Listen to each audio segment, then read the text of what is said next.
जय श्री राम भक्तों, यह कहानी जो मैं आपको बताने जा रही हूँ मेरे साथ घटित हुई है।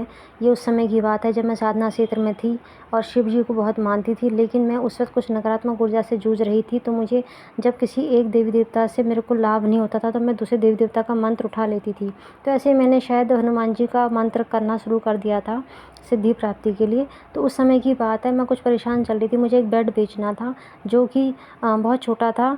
तो मैं घर वालों से छुपा के बेचना चाहती थी और घर वालों से ज़्यादा रेट बताना चाहती थी, उस समय की बात है। तो मैं बेड को लेके निकली जब घर से, एक रिक्शे में भी नहीं, मैंने घर के नीचे उतारा। उसके बाद क्या हुआ कि एक रिक्शे वाला आया सामने। मैंने उसको बोला कि मुझे बेचना है। तो बोला ठीक है, मैं बिकवा दूंगा 1500 रुपये में। तो मैंने कहा ठीक है, चलो ले चलो।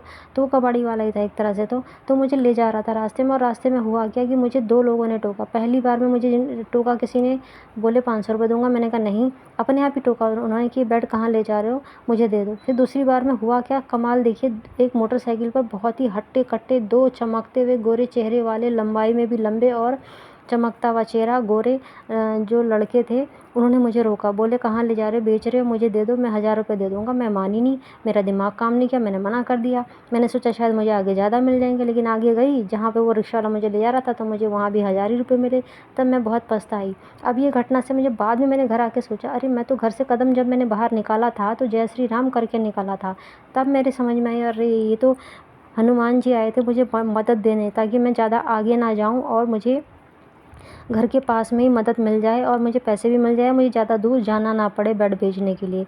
तो सोचिए, हम जब भगवान हमें दर्शन देने आते हैं, मदद के लिए हाथ बढ़ाते हैं, तो हम इनकार कर देते हैं और समझ नहीं पाते। हम सोचते हैं भगवान साक्षात दर्शन देंगे, लेकिन साक्षात नहीं आते। वो किसी न किसी के शरीर में प्रवेश करके या किसी न किसी के रूप में आते ही हैं। जय श्री राम भक्तों।